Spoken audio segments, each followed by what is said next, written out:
Assalamualaikum warahmatullahi wabarakatuh.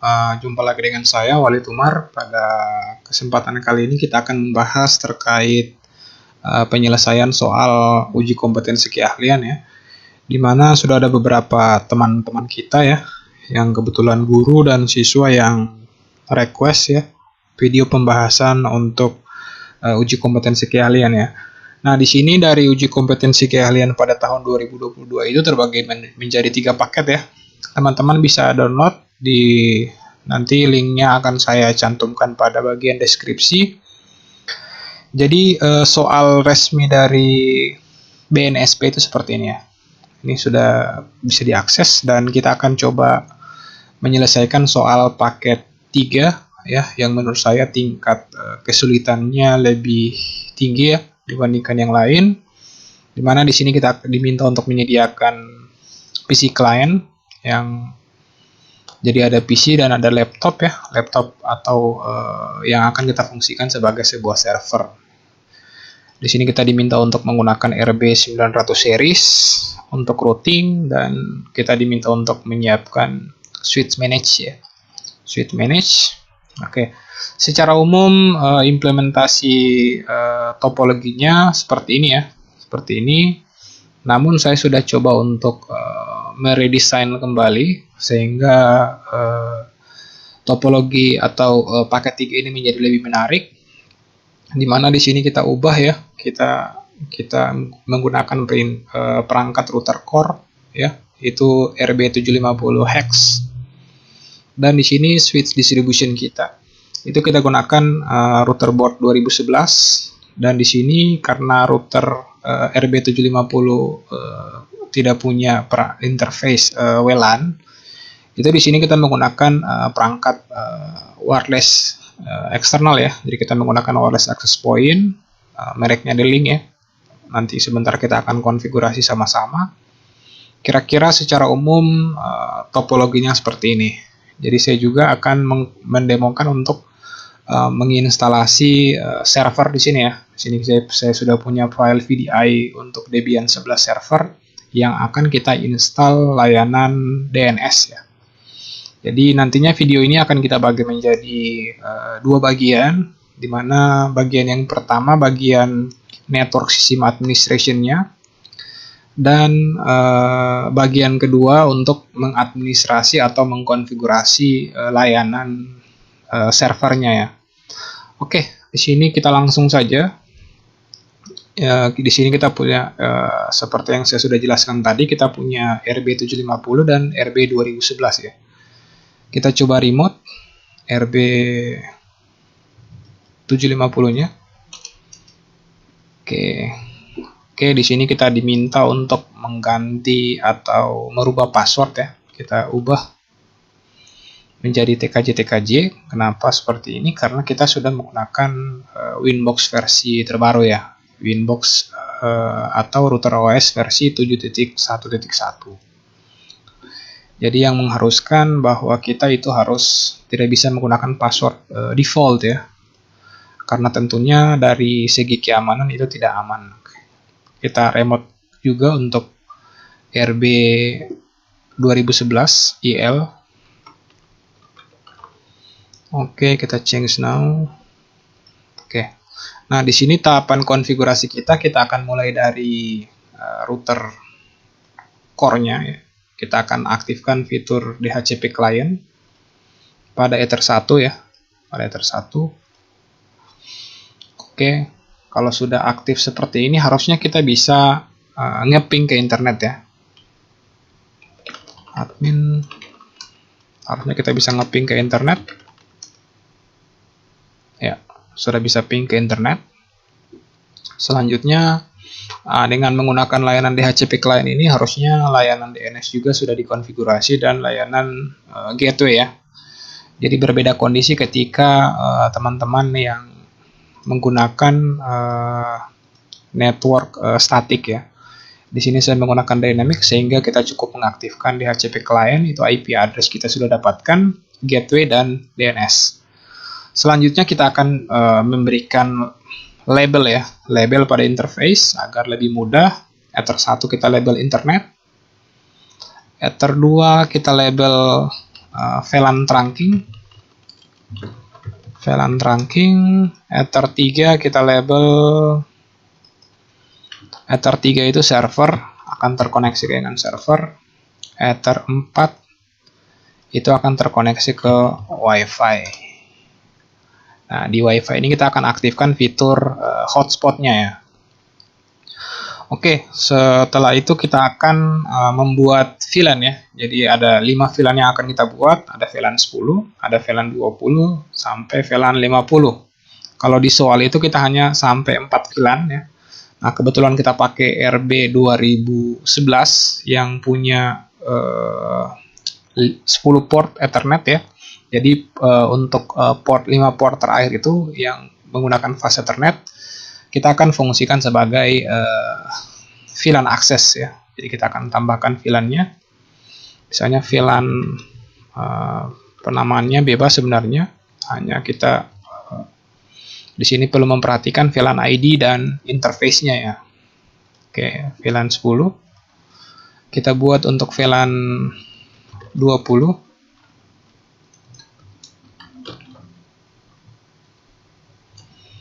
Oke, selanjutnya VLAN 30 untuk itu. Oke, selanjutnya VLAN 40 dan 50.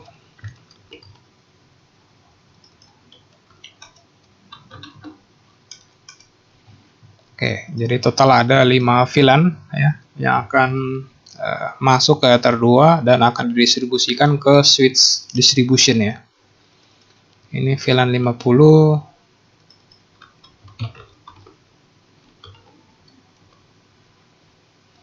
Oke, kita pastikan VLAN 20, VLAN 30, VLAN 40, dan VLAN 50. Oke, sudah oke. Dan selanjutnya kita akan setting IP address-nya ya. IP address.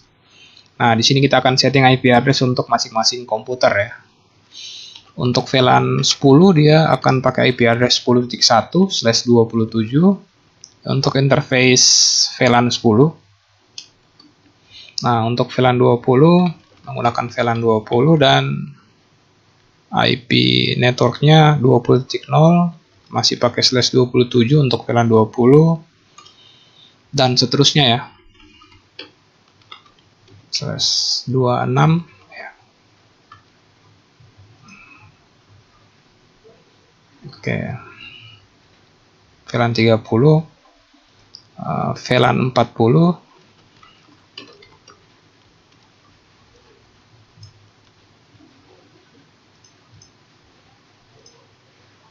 Oke, kita apply.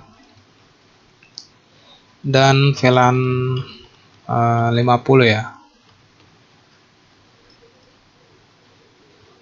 Oke, untuk VLAN-nya sudah oke. Selanjutnya kita akan mendefinisikan IP address untuk Ether 3 yang akan kita koneksikan dengan server. Nah, di Ether 3 itu kita pakai VLAN 60/30 ya, karena networknya hanya 2.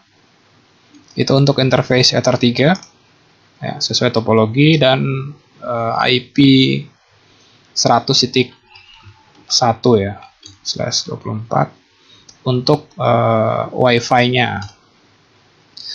Nah, setelah kita setting interface, selanjutnya kita akan setting DHCP server untuk semua VLAN ya. Jadi kita mulai dari VLAN 10 dulu. Oke, kita next. Oke, VLAN 10 sudah aktif. VLAN 20. Oke. VLAN 30. Jadi semua interface kita akan buatkan DHCP servernya ya, interface yang VLAN ya, agar ketika orang terkoneksi di port yang kita assign sebentar di switch distribution itu akan otomatis mendapatkan IP yang sesuai. Oke, langkah selanjutnya kita akan buatkan hotspot ya untuk user-user di WiFi ini. Kita akan setting hotspot. Masuk ke menu IP, hotspot. Kita aktifkan di interface Ether 4 ya. Oke. DNS servernya di sini kita buat 60.2. Kita buat secondary-nya 8.8.8 DNS ke internet ya. Di sini untuk DNS name-nya UKK smktkj2022.net. Kita next. Untuk usernya itu sesuai dengan soal, kita pakai user tamu dan passwordnya 2022 ya.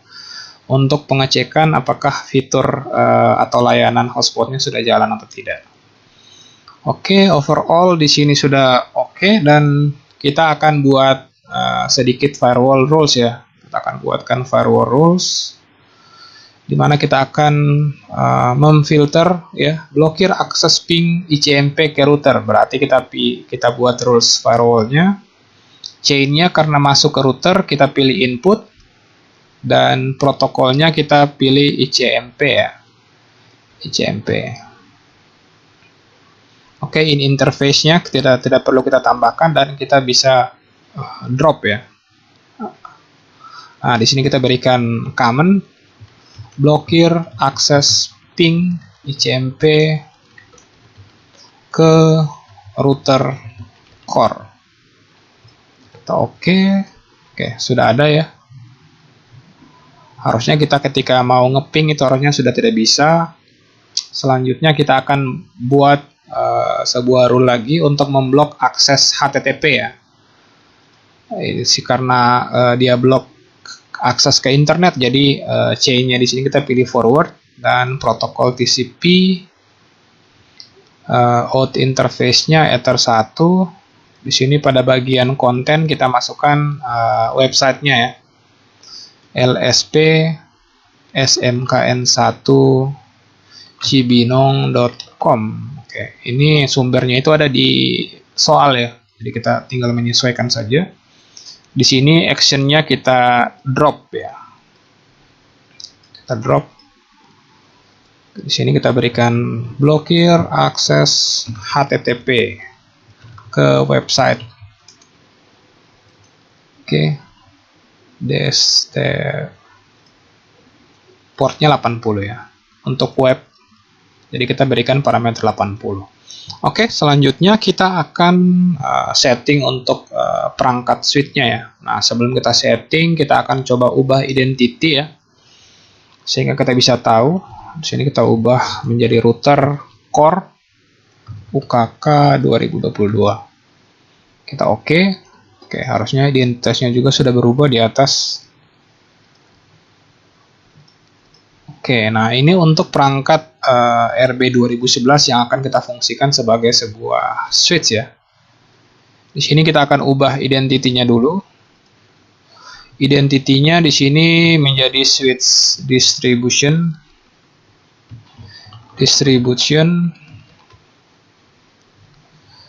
Kita oke. Selanjutnya kita akan membuat bridge ya. Yang pertama-tama kita buat bridge. Kita buat bridge VLAN UKK. Kita oke. Di sini selanjutnya kita bisa menambahkan ya daftar VLAN. Jadi VLAN-nya itu VLAN berapa ya? VLAN berapa, dan port rankingnya itu port berapa? Karena dia masuknya di port 1, kita beri tanda port Ether 1. Nah, untuk VLAN 10 itu dia akan kita distribusikan ke port berapa ya? Kalau kita hitung dari sini dia berarti port 6 ya. Port 6. Kita oke. Kita show kolom dulu supaya kelihatan ya. Jadi ada port trunking dan port aksesnya seperti apa. Kita tinggal tambahkan yang VLAN-VLAN yang lain ya. Terus Ether 7. Selanjutnya untuk VLAN ID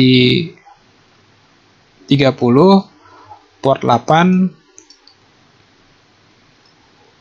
VLAN ID 40, port 9,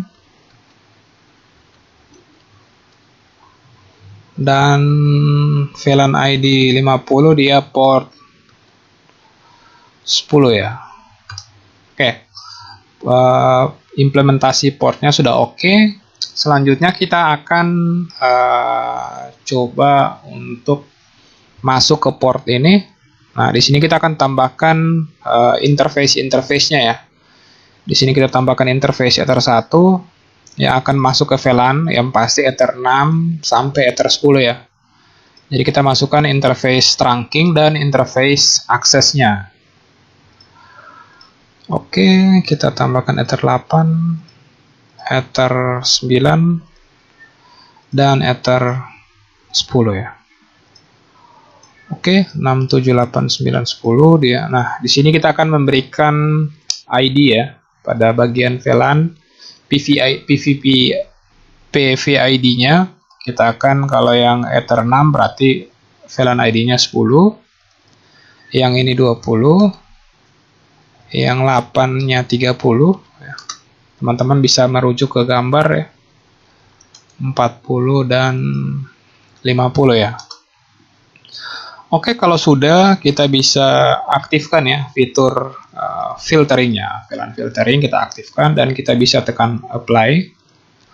Harusnya saat ini ketika kita terkoneksi ke port 6789 akan mengassign IP address yang sesuai. Nah, jangan lupa di NAT kita akan tambahkan masquerade ya, agar klien yang connect ya dari VLAN itu akan bisa mengakses internet. Kita pilih masquerade, kita apply. Nah, di sini kita bisa pantau di layanan DHCP servernya ya.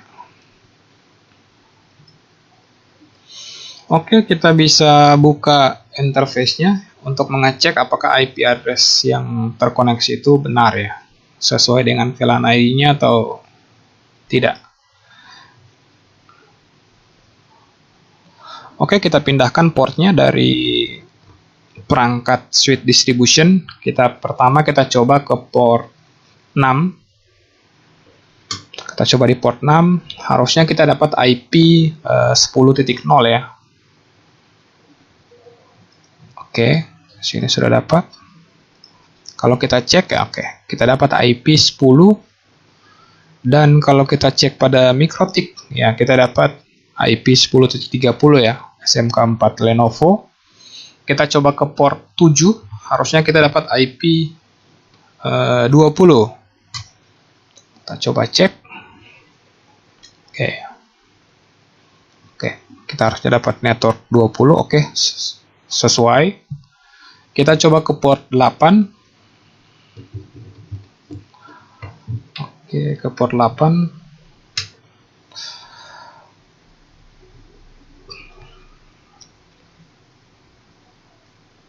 Oke, dapat IP 30, port 9. Jadi kita harus cek satu persatu ya, apakah VLAN-nya itu jalan atau tidak. Harusnya dapat IP 40, oke, dapat 40.14. Karena dia pakai /28 ya. Oke, kita ke port terakhir. 50 ya. Oke, dapat IP 50.14. Artinya seluruh konfigurasi yang telah kita lakukan harusnya sudah berhasil. Selanjutnya kita akan pindah ke topik atau ke terkait hotspotnya ya. Kita akan uji. Nah, di sini untuk konfigurasi hotspotnya kita perlu terkoneksi dengan perangkat D-Link-nya ya. Kita koneksikan dulu kabel kita.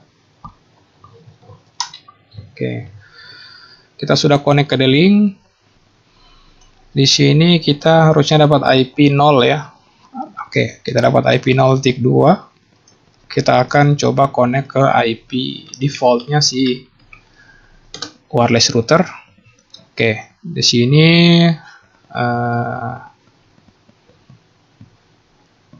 oke, kita akan fungsikan dia sebagai bridge ya, bukan sebagai router.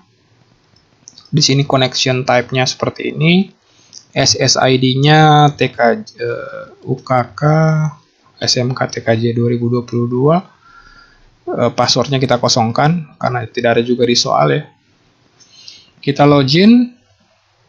Oke.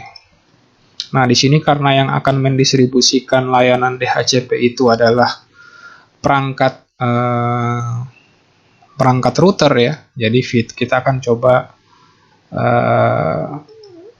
disable ya. Kita coba cek konfigurasi DHCP servernya ada di mana.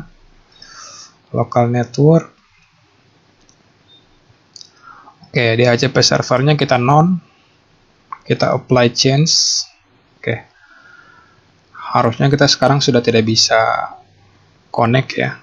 Nah, selanjutnya kita bisa tes konektivitas itu dari laptop ya. Nah, di sini laptop yang kita akan gunakan sebagai server juga kan punya layanan wireless ya. Jadi kita bisa tes dari sini sehingga teman-teman bisa lihat langsung apakah tampilan login dari hotspotnya itu jalan atau tidak. Oke, kita tunggu sampai terkoneksi. Ya. Oke, harusnya di sini dia sudah dapat IP 100 ya. Oke, kita bisa lihat. Nah, ini dia kita tidak bisa connect secara via TeamViewer karena si browsernya itu harus login dulu ya. Harus login dulu ke hotspot. Oke, nah di sini kita juga bisa tes koneksi menggunakan handphone kita ya. Apakah sudah dapat IP? Oke, dapat IP 253. Dan kita akan coba login ya. Kita akan coba login. Oke, nah user yang kita gunakan itu kita konekkan. Kita pakai user tamu dan kita bisa lihat statistik pada hotspotnya. Oke, ini kita sudah connect via mobile smartphone saya.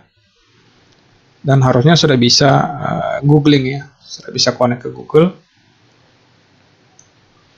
Oke, untuk laptopnya saya koneksikan dulu. Nah, karena batasan limit untuk user tersebut terbatas, jadi kita coba tambahkan ya batasan share usernya. Kita apply. Oke, di sini harusnya sudah ada 2 user yang login. Kita coba koneksikan kembali ke laptopnya. Oke, kita tunggu hingga AnyDesk-nya bisa connect kembali. Oke, ini artinya konfigurasi yang kita lakukan ya untuk wireless-nya itu sudah oke. Sudah dapat IP DHCP dan klien itu sudah bisa melakukan autentifikasi menggunakan browser ya. Oke, AnyDesk-nya masih in progress.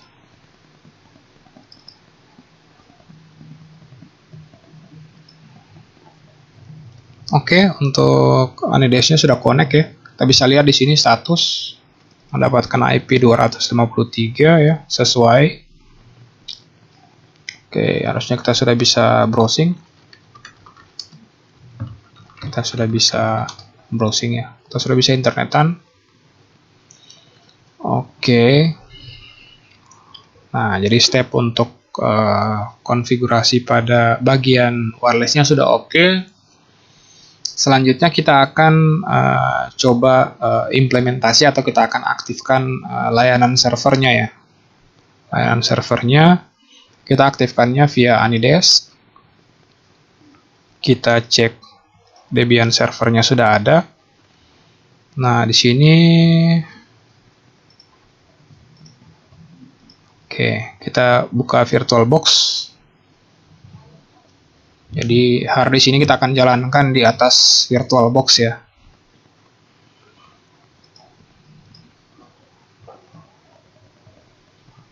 Oke, kita tinggal tunggu hingga VirtualBox-nya jalan.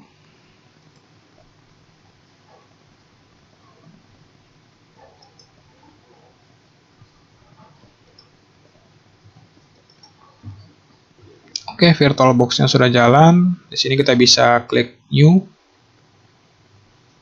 Oke, kita buat Debian server ya. Server UKK-TKJ. Oke, kita next. Untuk RAM-nya kita bisa sesuaikan. Kita next. Nah, kita akan gunakan harddisk yang existing. Kita bisa tambahkan Kita add ya harddisk yang ada di folder download Debian 11 64 bit. Kita open, terus kita pilih, kita create ya. Dan untuk pengaturan interface-nya ya, tadi sudah diinformasikan, itu kita akan bridge ya. Kita akan bridge ke interface Realtek-nya ya, interface LAN-nya. Dan di sini prosesornya kita coba. Oke, hanya 4 core ya, jadi kita tidak bisa menambahkan. Kita oke. Nah, LAN-nya kita koneksikan ya. Karena di sini masih disable, masih belum running. Oke.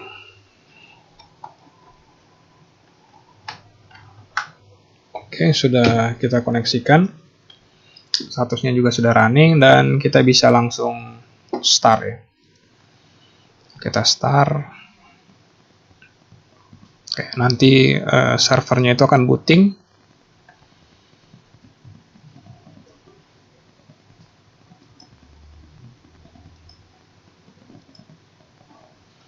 Oke, servernya booting.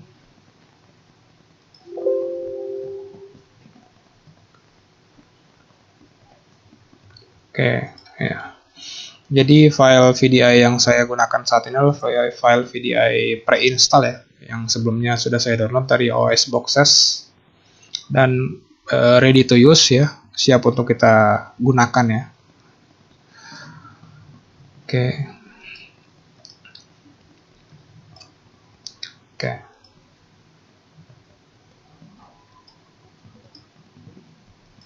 Oke, dia sedang booting ya. Oke, kita bisa login. Loginnya OS Boxes, passwordnya osboxes.org. Kita coba. Oke, sudah masuk ke root. Nah, ini untuk IP-nya belum kita konfigurasi ya. Kita akan coba konfigurasi dulu. nano/etc/network/interface. Sini kita static.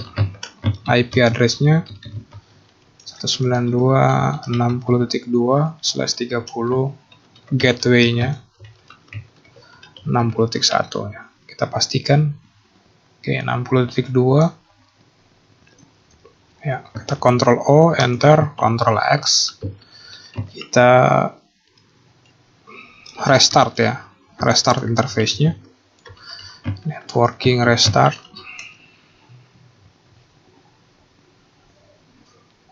Oke. Oke, kita cek IP address.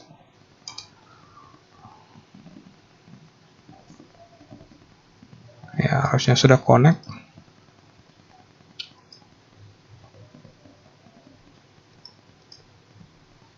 Oke, 60.2.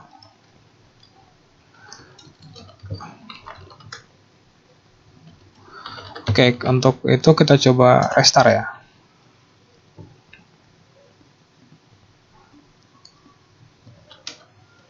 Kita restart.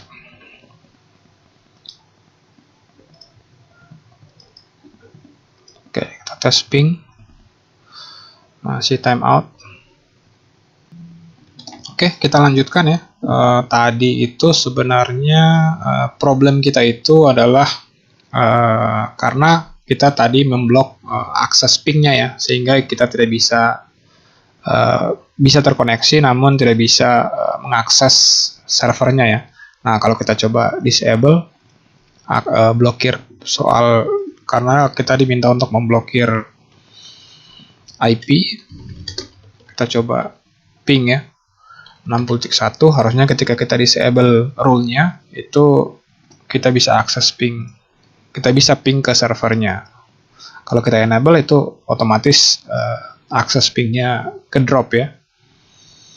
Dan di sini juga harusnya sudah bisa ping ke internet. Oke.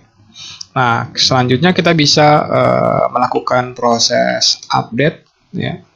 Bisa melakukan proses update repository, dan proses konfigurasi untuk layanan DNS-nya akan kita lanjutkan pada video selanjutnya, ya. Kita update, kita lakukan proses upgrade. Oke, terima kasih. Semoga apa yang saya sampaikan bermanfaat. Mohon maaf atas segala kekurangan. Wassalamualaikum warahmatullahi wabarakatuh.